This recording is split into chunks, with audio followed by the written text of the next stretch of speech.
José Joaquim, boa noite. Vamos lá, vou abrir o programa com você, analisando o primeiro. Esquece o vídeo do Malafaia, os dois vídeos aí. Eduardo Bolsonaro e a matéria do Zanin. Olá, bem-vindo a mais um News 5.1. E hoje aqui com meu amigo Samuel, que estava com saudade dele, mas de vez em quando ele mandava uns vídeos aí. Samuel é um amigaço aí, né? Coração nobre do bem, se preocupa com os amigos. É bom sempre ter perto, viu, Samuel? Você é uma pessoa, embora nós no campo das ideias nós temos diferença, mas conviver com aqueles que pensam diferente, esse faz parte do debate público. Por isso que nós estamos aqui para fazer esse debate. E esse debate a gente vê, é um julgamento que a gente já sabe que é carta marcada. É um julgamento que a gente já sabe que já tem uma sentença pronta. É um julgamento que aquele que é vítima passa a ser o julgador. Então, a gente está vendo que não tem para onde ir. Mas, eu sempre falei, embora sou contra determinadas mistura que o Trump fez na questão de botar Bolsonaro nessa salada. O que é que aconteceu? Por conta disso, uma briga aí de China, Estados Unidos, BRICS, falas de Lula, Bolsonaro entrou aí, e aí o Eduardo também entrou para surfar, que eu acho que às vezes erra, mas eu não estou no lugar de um filho que está vendo sendo um pai injustiçado, tendo um julgamento de uma parcialidade que a gente vê o seguinte: dificilmente a gente vai ver na história da nação um julgamento desse. Um julgamento que a gente vê que já está tudo pronto, não tem o que mudar. Mas esse personagem, com certeza, vai dar uma reviravolta aí. Não sei se nas penas, não sei se na prisão, que eu não acredito numa prisão, eu não acredito, isso é a minha opinião. Posso até estar enganado, porque mudou todo o jogo. O jogo do STF, embora aqueles apostadores da esquerda, da extrema esquerda, eles torcem para que Bolsonaro seja castigado, vá para o fechado. Não creio que Alexandre de Moraes tenha essa coragem. Senão, naquele outro inquérito que ele abriu em maio, por conta até da ida de Eduardo Bolsonaro para os Estados Unidos, né? Ele abriu esse inquérito e o que acontece? Ele botou tornozeleira, colocou prisão domiciliar, porque quando o Bolsonaro violou ali, que na verdade a decisão de Alexandre foi uma decisão inédita, ele colocou a figura de imagem, a proibição. Eu conheço a figura da pessoa ser proibido de entrar no órgão, de entrar em determinados locais, mas a imagem dele ser proibida, isso é uma violação, isso é uma censura. Aí eu acho que aquele coisa do Nicolas junto com Flávio Bolsonaro, eu acredito que ali foi até uma provocação de uma prisão, mas como ele tinha dado uma decisão, ele tinha que dar ali no fechado, e ele não deu, porque um tem medo do outro. O Alexandre de Moraes tem medo de prender Bolsonaro no fechado, ele tem medo. Não adianta aqueles, só eu sei, só vocês sabem o que ele está passando. Ele toma até remédio controlado. Alexandre de Moraes, ele toma Zopidem, né, sei lá, um remédio controlado, já vira até receita. Então, isso a gente vai ver que é um julgamento que já é esperado, mas não sei como ele vai ser a dosometria da pena, que era 42 anos, se ele vai manter, se ele vai aliviar. Essa coisa de Fux pedir vista é desnecessário. Eu acho que aí não vejo, embora ele ser contra do posicionamento, desde lá de trás, esse julgamento já é um julgamento viciado, é um juiz autoritário, é um juiz que viola, é um juiz de maneira... Porque acho que a liberdade de expressão é essa, nós temos liberdade, embora as pessoas não entendam que essa liberdade, nós podemos falar de qualquer ministro, desde que ele viola. E a gente está vendo que o mundo está de olho nesse julgamento, principalmente os Estados Unidos, que ontem falou dos ataques feitos a Bolsonaro, da maneira que é um julgamento político, todos nós sabemos, e é uma sede de vingança. Então, o que nós esperamos nesse momento é que os outros ministros que estão morrendo de medo, que eu sei que ninguém controla Alexandre de Moraes, ele é um ministro descontrolado, ele faz o que ele bem quer, ele rasga a Constituição, ele viola, e o que a gente está vendo? Esse poder autoritário de Alexandre de Moraes, desse julgamento do ex-presidente Jair Messias Bolsonaro. Samuel Costa, boa noite. Agora a sua análise. Boa noite, Cícero, Felipe Barros, Zezinho Santos. Obrigado pela deferência, Zezinho. Saiba que a recíproca é verdadeira. O Gesmiel, que completa mais uma primavera, 34 anos. No finalzinho do programa vai ter uma foto, né, do nosso diretor do Master. E a você, telespectador e internautas que nos acompanham pela rede mundial de pessoas, através da internet e agora ao vivo, na reprise, na segunda-feira pela manhã. Antes de mais nada, é importante frisar que o Bolsonaro possui renda, né? Ele é um capitão do Exército, que foi para a reserva remunerada e recebe seus proventos proporcionalmente ao tempo que serviu às Forças Armadas, recebe aposentadoria especial de deputado federal, recebe ajuda de custo, né, e uma assessoria e combustível e carros pelo fato de ser ex-presidente da República. Também recebe né, um salário de mais de R$42 mil advindos por ser presidente de honra do PL, a sua companheira também. Tem 107 imóveis, a sua família, quitados, sem ser financiados, e, consequentemente, quase que toda a sua família, com raríssimas exceções, ocupa um cargo público eletivo. Então, não é nenhum tipo de hipossuficiente. E, além disso, recolheu mais de R$17 milhões via vaquinha online e não viabilizou a defesa de nenhum patriota que, na concepção deles, foram injustiçados. Então, esse discurso de dizer que está preocupando, né, com os patriotas que foram devidamente condenados de forma errônea é uma bravata, né, buscar uma anistia, e a gente sabe muito bem que é para tentar satisfazer o interesse do Bolsonaro, que está com medo de ser condenado e vai ser condenado. Segundo ele, gastou mais de 8 milhões na sua defesa preliminar, outro tanto ele comeu pastel com cana-de-açúcar e deu R$2 milhões para Eduardo Bolsonaro ficar conspirando contra o agronegócio brasileiro, que foi a mola propulsora do financiamento dos atos antidemocráticos na campanha de eleição e a tentativa de reeleição do Bolsonaro, respectivamente, 2018 e 2022. Agora, gente, a gente não pode aqui negar fatos. Foi oportunizado a ele ampla defesa, o contraditório, devido ao processo legal, o princípio da presunção da inocência ou da não culpabilidade, e hoje ele encontra-se, né, com a tornozeleira eletrônica, semelhantemente ao BEM 10, pelo fato de ter desobedecido reiteradamente diversas recomendações de ações adversas da prisões, ou seja, medidas cautelares. E, por último, conseguiram aí viabilizar uma espécie de selfie sendo retransmitida e um ato político, a qual deu a entender que houve mais uma violação e foi recolhido à prisão domiciliar. Agora, essa situação, né, futura, dizer se ele vai ser condenado ou não, eu não posso emitir um juízo de valor. É só senso comum, empirismo, achismo, porque aquele mesmo indivíduo que ceifou a vida do Gari não precisa ser mãe de nada para saber que ele vai ser condenado. Mas ele vai ser condenado em cima de provas documental, pericial, testemunhal, elementos comprobatórios que comprovam a autoria e materialidade delitiva. Assim como foi o Bolsonaro. O Bolsonaro ele não foi delatado por mim. Ele foi delatado por nada mais, nada menos do que pelo tenente-coronel Mauro Cid, que é o ajudante de ordem. O cara que carregava a bolsa do Bolsonaro, abriu o bico e disse tudo que o Bolsonaro fez com seus asseclas. Se apoderou de bens da União, cometeu aí diversos crimes e o que está sendo analisado nesse primeiro momento, nesse juízo, são os atos praticados no dia 8 de janeiro. Se ele aumentou intelectual, qual foi a participação dele e qual foi a conduta.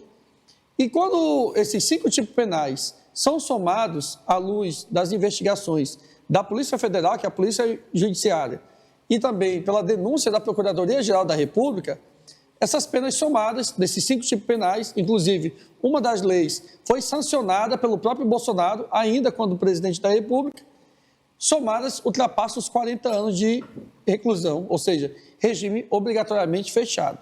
O máximo que pode acontecer, depois de exaurido todos os embargos, na primeira turma do Supremo Tribunal Federal, será a defesa do Bolsonaro tentar arguir uma prisão domiciliar, alegando motivo de saúde, porque ele é uma pessoa operada, que precisa de alguns cuidados médicos, possui idade superior ou igual a 65 anos, então, à luz do Estatuto do Idoso, ele também utiliza-se desse benefício, e pelo fato de ser ex-presidente da República, ser recolhido ao centro de detenção militar, pelo fato de ele ser militar, ou até mesmo, quiçá, uma prisão domiciliar com requintes ali, né, sendo suspendido algumas visitas e sendo monitorado pelo Departamento Penitenciário Nacional, DEPEN, os policiais penais, com a agente da Polícia Federal, enfim. O fato, pessoal, é que ninguém está acima da lei. Haja o que houver, aconteça o que acontecer, passe o tirano que for, as forças democráticas permanecerão firmes, combativas e aguerridas. E numa democracia, a gente não pode fazer descrédito das instituições. Se há violação de preceito fundamental, de direito individual, da dignidade da pessoa humana ou de algum tratado internacional a qual o Brasil é signatário e fere de morte a dignidade do ser humano, seja do Bolsonaro ou de qualquer outro, que não for adequado, seja interpelado e apresentado no meio de prova. O Bolsonaro, até o presente momento, ele foi aplicado ao mesmo uma medida cautelar. E se for para a gente defender aqui a isonomia, a igualdade, o devido processo legal, nesse exato momento nós temos que liberar mais de 500 apenados que estão no urso branco no presídio provisório, sem ter uma sentença condenatória transitada e julgada. Então não há perseguição implacável. O que há é um discurso retórico do Eduardo Bolsonaro. Posso te ajudar? Perfeitamente, doutor Cícero. Permite? Sim, senhor. 44% da população carcerária do país hoje não tem trânsito julgado. Perfeitamente. E aqui é uma coisa espantosa, a gente ser seletivo nas ilações e nas acusações. O Bolsonaro, ele é simplesmente um indivíduo que tenha, né, eu rogo a Deus para que ele tenha muitos anos de vida e cumpra e responda, né, e cumpra a sua pena, e que quando sair de lá, seja um ser humano melhor e reveja seus conceitos equivocados. O que a gente não pode é penalizar a economia brasileira, o agronegócio, os trabalhadores e trabalhadoras, simplesmente por uma bravata. E, gente, eu sou uma pessoa inclinada à esquerda. Essas taxações aí de 50% do Trump, ao meu sentir, de nada tem a ver com o Eduardo Bolsonaro. O Trump simplesmente utilizou do álibi da situação atinente do PIX, dos BRICS, né, da África do Sul, Rússia, Índia, China, Brasil e etc., e demais países membros, para poder combater a desdolarização que essas economias globais vão estar inviabilizando os Estados Unidos da América. E aí fez aquela carta esdrúxula, apontando ali nos primeiros parágrafos que o Brasil era um país que violava os direitos humanos, enfim. Então, toda vez que os Estados Unidos da América tenta intervir numa soberania independente como a nossa, ele tenta endemonizar. Mas daí o The New York Times, a revista Times, enfim, o jornal britânico e o The Guardian e tantos outros, mostrando aí a verdadeira figura do Lula, que é um exemplo de patriota. Muito bem, vamos lá. Eu entendo que, de qualquer forma, ia haver sanções dos Estados Unidos contra o Brasil. Trump já estava preparando isso. E aí entrou esse Eduardo Bolsonaro no meio para ajudar o governo do PT, que não teria por onde sair, né, por conta, usando agora essa questão aí dessas falas aí do Eduardo Bolsonaro. Vamos lá, Felipe Bastos, boa noite, do site Ei Rondônia, né, uma jovem promessa da comunicação. Obrigado por ter aceitado o nosso convite pela primeira vez no News 5.1. Felipe, segunda vez? É. Tá, então eu não estava aqui no dia que ele já veio. Viajando. Vamos lá, meu jovem, a sua análise aí sobre o tema. Primeiramente, boa noite a todos os internautas da Rima TV, que acompanham a gente através das redes sociais, também pelo YouTube. Primeiramente, agradecer a oportunidade do diretor-geral, Zezinho, então, poder estar aqui do lado dessas pessoas maravilhosas, a qual eu sempre acompanhei desde pequeno. E digo de passagem, todos são mais bonitos pessoalmente. Acompanho aqui também o Ciro na coluna lá, Espaço Aberto. Excelentíssimo jornalista no nosso estado de Rondônia. Um comentário que eu vou fazer é o mesmo que o diretor... Vamos ver. Essa saudação toda. Se estende ao Paulo Cavalcante e a mim também, porque ele falou assim, eu sou mais bonito pessoalmente... Eu fiquei na dúvida. Também você explica a gente? Também. Bora, vamos comentar. Olha, eu quero reforçar aqui o comentário que o Zezinho fez, Porque é aquilo que você está em casa, está assistindo, acompanha pelas redes sociais, já sabe. É um julgamento que já foi definido. O que está tendo é um desgaste de imagem do ex-presidente da República. A todo tempo é utilizado para poder desgastar a imagem dele, para tentar transformar isso em uma narrativa política. Infelizmente, o presidente tem sido perseguido, a gente já sabe como vai finalizar esse julgamento, que é o que a esquerda mais deseja, é a prisão do Bolsonaro, coisa que não vai acontecer. Como o Samuel mesmo falou, há a possibilidade, eu acredito que vai acontecer isso, dele ter uma prisão ali domiciliar, não prisão ali dentro da cadeia mesmo.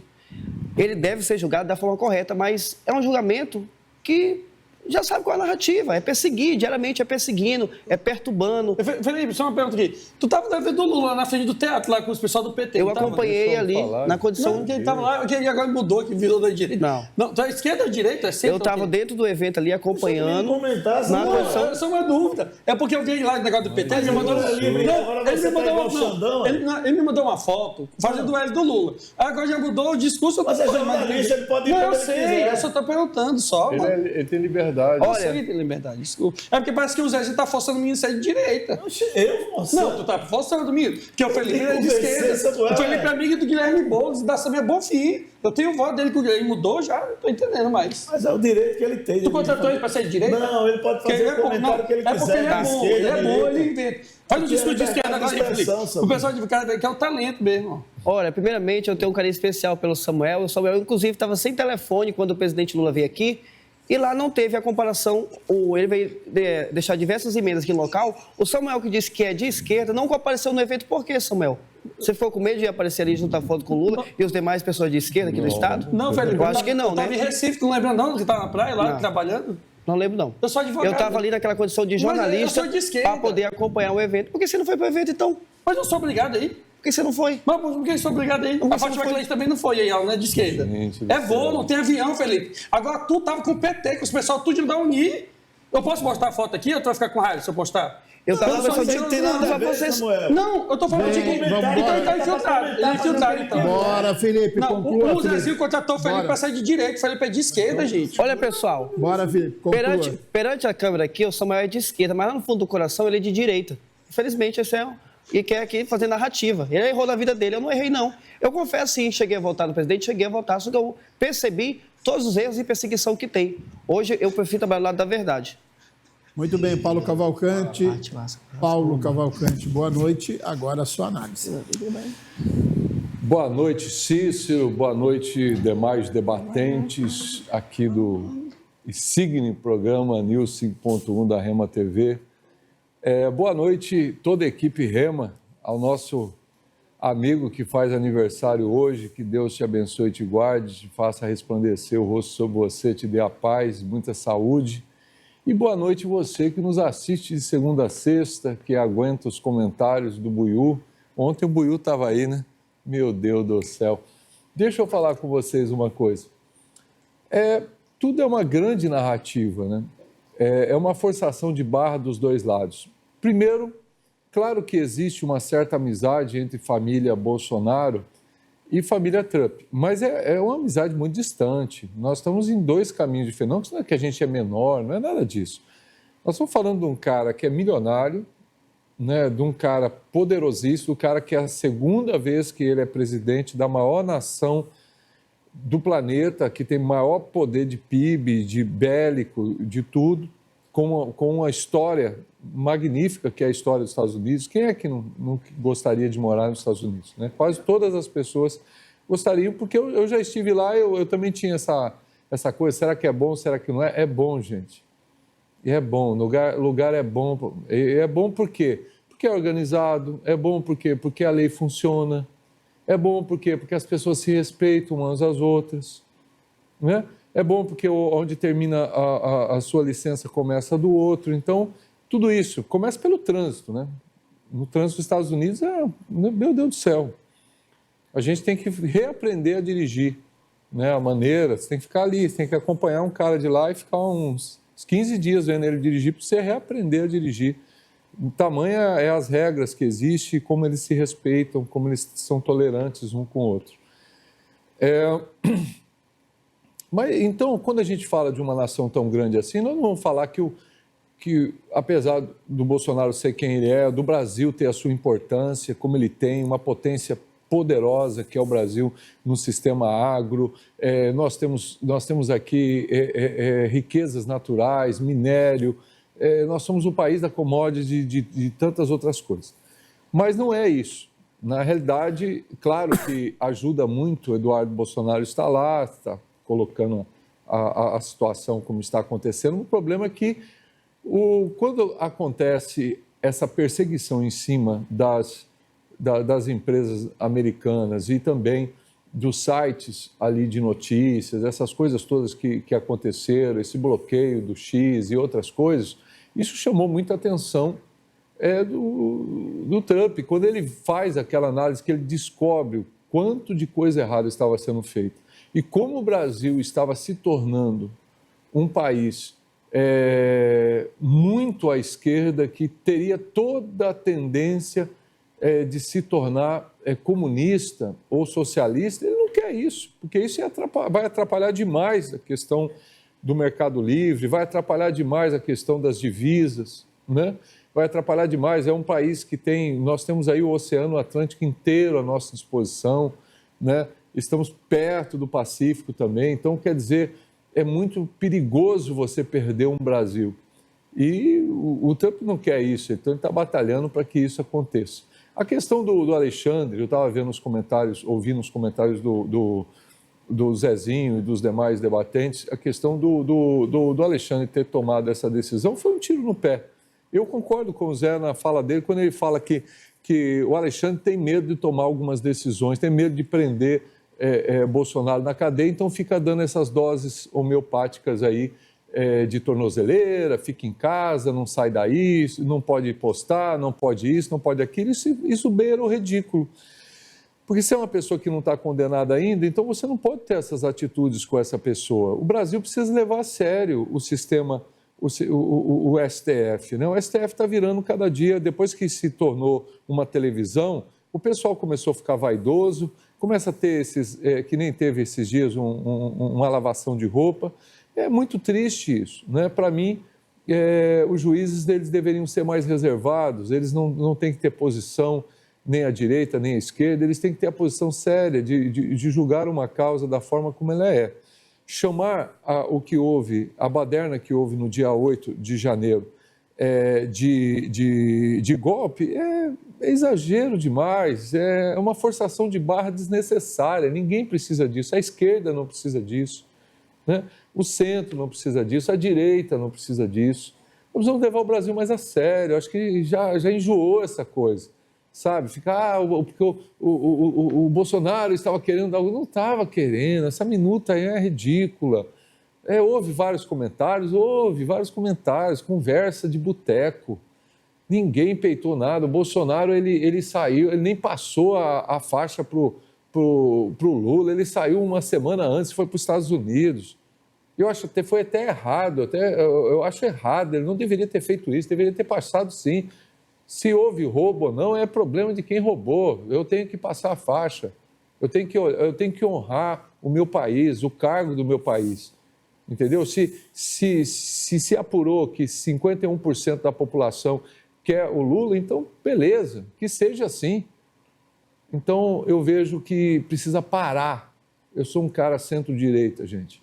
Precisa parar com isso, o Brasil precisa ser levado a sério, porque nós estamos vendo cada dia a economia indo ladeira abaixo e, olha, é difícil levantar o negócio depois que ele cai. Então nós precisamos se agarrar aí no primeiro pedaço de pau que tiver para a gente subir esse morro de novo e começar a voltar a ser uma nação pujante, olhar para cima e acreditar num futuro melhor. Mas esses políticos, Cícero, não deixam a gente parar para acreditar nisso, a não ser que tenha uma renovação.